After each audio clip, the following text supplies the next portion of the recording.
খালেদা জিয়া আমাদের সকল তুচ্ছতা থেকে, হীনতা থেকে, নীচতা থেকে বিদায় নিছেন, কিন্তু নীচতা, হীনতা, তুচ্ছতা ওনার পিছু ছাড়েনি। আমি আজকে এসব কথা বলতে চাইনি, কিন্তু বলতে বাধ্য হচ্ছি যে এইসব চোখে আঙুল দিয়ে দেখায় না দিলে বাঙ্গুদের চোখ খুলবে না। খালেদা জিয়া আমার জন্য কি ছিলেন সেটা আমাদের জেনে নেওয়া দরকার। তাকে হারায় আমরা আসলে কি হারালাম সেটাও জেনে নেওয়া দরকার। যে কোনো জাতির জীবনে কিছু ইউনিফাইং ক্যারেক্টার লাগে, যিনি পুরো জাতিকে একটা সুতায় বেঁধে ফেলতে পারেন। খালেদা জিয়া ছিলেন তেমনই একজন ইউনিফাইং ক্যারেক্টার, মৃত্যুর আগেও তাই ছিলেন। ইউনিফাইং ক্যারেক্টার আসলে কি আর কেনই বা তাদের দরকার পড়ে? জাতি আসলে কোনো প্রাকৃতিক সত্তা না, এটা একটা কল্পিত নৈতিক কমিউনিটি। একটা জাতি বায়োলজিক্যালি বা ন্যাচারালি অস্তিত্বশীল না। জাতি হলো একটা ইমাজিন মরাল কমিউনিটি, কল্পিত একটা নৈতিক কমিউনিটি, যেখানে মানুষ বিশ্বাস করে আমরা একসাথে আছি, এক ভবিষ্যতের দিকে যাচ্ছি। এই বিশ্বাস নিজে নিজে টিকে থাকে না, এটার জন্য দরকার হয় একটা কেন্দ্রীয় নৈতিক রেফারেন্স পয়েন্ট, মরাল রেফারেন্স পয়েন্ট, সেন্ট্রাল, যেটা মানুষকে বলে দেয় যে কে আমরা, কেন আমরা একসাথে, কোন মূল্যে আমরা একসাথে থাকব। এই রেফারেন্স পয়েন্টই হলো ইউনিফাইং ক্যারেক্টার। মানুষ খুব সাধারণভাবে রাজনীতি বোঝে, জাতি বোঝে, অ্যাবস্ট্রাক্ট রিজন দিয়ে না, এমবডিড মিনিং দিয়ে রাজনৈতিক আনুগত্য গড়ে তোলে। সংবিধান, আইন, প্রতিষ্ঠান এগুলো বিমূর্ত, এগুলো অ্যাবস্ট্রাক্ট রিজন।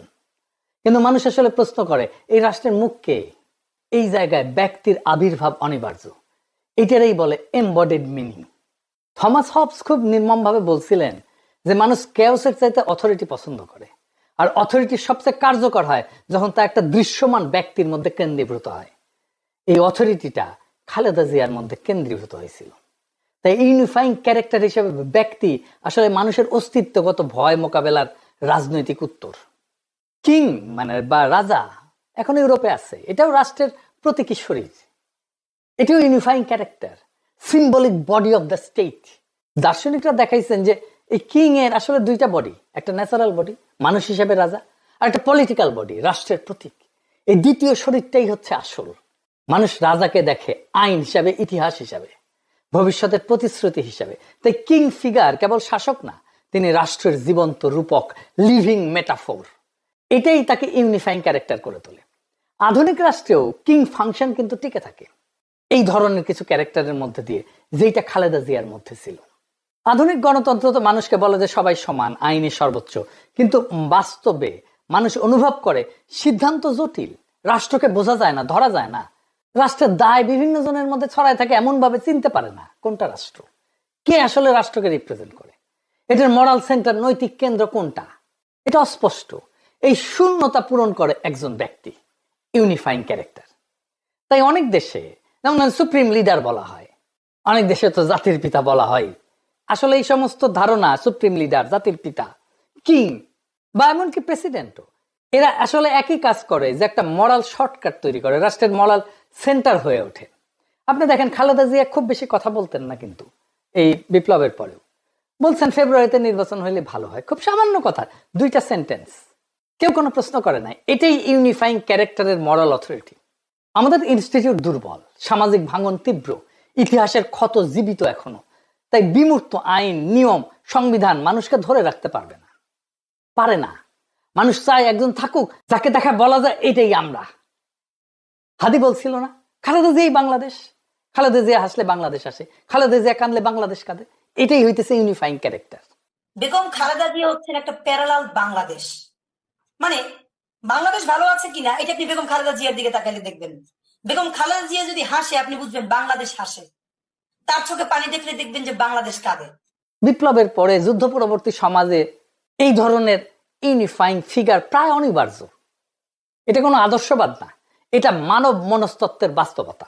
এখানে আপনি মুজিব আর খালেদা জিয়ার সবচেয়ে গুরুত্বপূর্ণ তফাৎটা ধরতে পারবেন। কি সেটা? মুজিব 1971-এ আমাদের ইউনিফাইং ক্যারেক্টার ছিলেন। আমরা যদি এটাকে অস্বীকার করি তাহলে আমরা ইতিহাসকে অস্বীকার করব। কিন্তু উনি থাকতে পারেন নাই ইউনিফাইং ক্যারেক্টার হিসেবে, কারণ ইউনিফাইং ক্যারেক্টার তখনই চিরস্থায়ী হয় না যখন নিজেকে, ওই ক্যারেক্টার নিজেকে রাষ্ট্রের সমর্থক ভেবে বসে। ফিলোসফিক্যালিও যে কিং ফাংশন, যেটা, এইটা তো সত্যিকারের ইউনিফাইং একটা ক্যারেক্টার। এই কিং নিজেকে প্রতীক হিসেবে ব্যবহার করতে দেন। কিন্তু সিদ্ধান্তকে প্রতিষ্ঠানের দিকে ঠেলে দেন, নিজের সিদ্ধান্ত নেন না, নিজের ক্ষমতাকে ট্রানজিশনাল মনে করেন। তিনি অন্তর্বর্তীকালীন রাজা হিসাবে কাজ করেন, কিন্তু রাজতন্ত্র তৈরি করেন না। তিনি জানেন এই কিং ফাংশন, আমি কিন্তু কিং এর কথা বলতেছি না, মনে রাখেন কিং ফাংশন, রাজা হিসেবে কাজ করে কিন্তু রাজতন্ত্র তৈরি করে না। তিনি জানেন আমার কাজ ঐক্য তৈরি করা, আমাকে অমর করা না, নিজেকে অমর করা না। মানুষ বিমূর্ত রাষ্ট্রের জন্য মরতে পারে না, মানুষ মরতে পারে একটা মানুষের মুখের সেই রাষ্ট্রটাকে দেখে। এই জন্য ইউনিফাইং ক্যারেক্টার হিসেবে ব্যক্তি প্রয়োজন। কিং ফাংশন বহু সমাজে বাস্তবেও কার্যকর। যেদিন রাজা সেই কিং ফাংশন, যেদিন ওই ইউনিফাইং ক্যারেক্টার নিজেকে ঐক্যের উৎস না বরং ঐক্যের মালিক ভাবে, সেদিন থেকে জাতির ক্ষয় শুরু হয়, ইউনিফাইং ক্যারেক্টারের ক্ষয় শুরু হয়। মুজিব এইভাবে ক্ষয়ে গেছে। খালেদা জিয়া এইখানে অনন্য হয়ে উঠতে পারতেন, একজন ইউনিফাইং ক্যারেক্টার হয়ে উঠতে পারতেন, কিন্তু মুজিবের অনুসারীরা যেভাবে মুজিবকে ধ্বংস করছে, ঠিক একইভাবে খালেদা জিয়ার অনুসারীরা খালেদা জিয়ার ইমেজকে ধ্বংস করতেছে। কিভাবে দেখাই দিতেছে একটা একটা করে।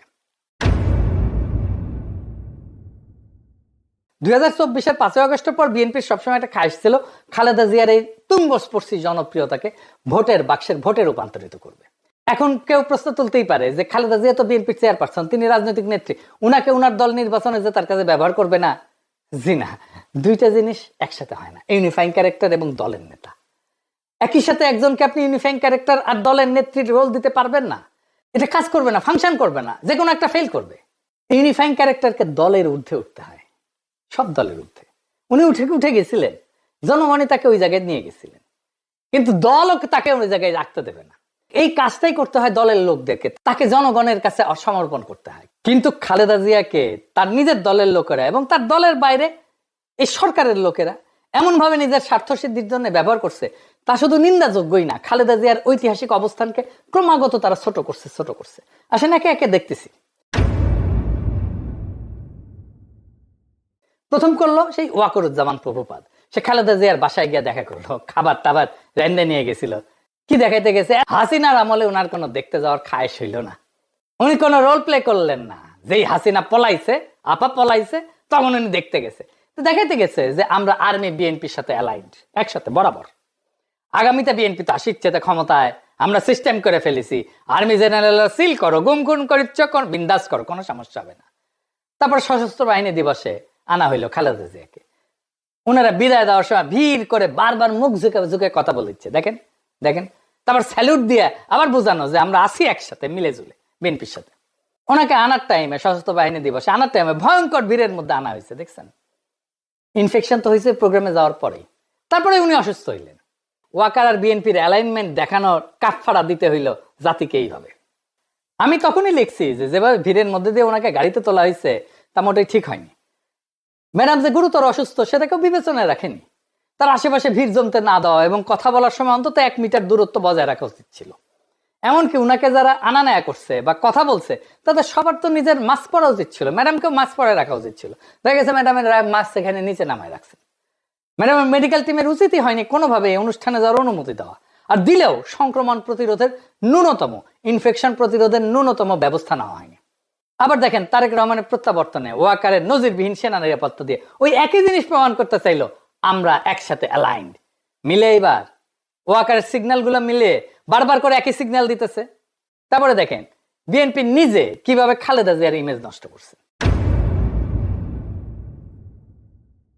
খালেদা জিয়াকে 3টে আসনে প্রার্থী করছে। উনি গুরুতর অসুস্থ, অচেতন অবস্থায় হাসপাতালে, উনার হাতের টিপসই নিয়ে মনোনয়ন জমা দেওয়া হয়েছে। একজন মানুষকে তো সজ্ঞানে সচেতন সম্মতি দিতে হয়। এখন অচেতন বা ঘরের মধ্যে থাকা কোনো মানুষের হাতের টিপসই কি আমরা সচেতন সজ্ঞান সম্মতি বলতে পারি না তো। এই লেভেলে নামার তো দরকার ছিল না। সারা জীবন তো যন্ত্রণা দিচ্ছেন উনারে, ওনার কথা শুনেন নাই। আওয়ামী বিরোধী আন্দোলনে উনার দেয়া কর্মসূচিতে দলের স্থায়ী কমিটির সদস্য হয়ে বাধা দিচ্ছেন আপনারাই। এখন উনারে অসুস্থ অবস্থায় জাতি যেখানে উনারে মাথায় তুলে রাখতেছে, উনারে আপনাদের মাটিতে নামায় আনতেই হবে যেন ভোটে জিততে পারেন। সি রে ননি সি। ব্যানে করছি না। চট্টগ্রাম উত্তর জেলা বিএনপি সাবেক আহ্বায়ক যে গোলাম আকবর খন্দকারের সাথে টেলিফোনে বেগম খালেদা জিয়া, ফোনে তিনি গোলাম আকবরকে বলতেছেন যেন আমির খসরুকে বলে দেন খসরু যেন চট্টগ্রামে আওয়ামী বিরোধী আন্দোলন সংগ্রামে বাধা না দেয়।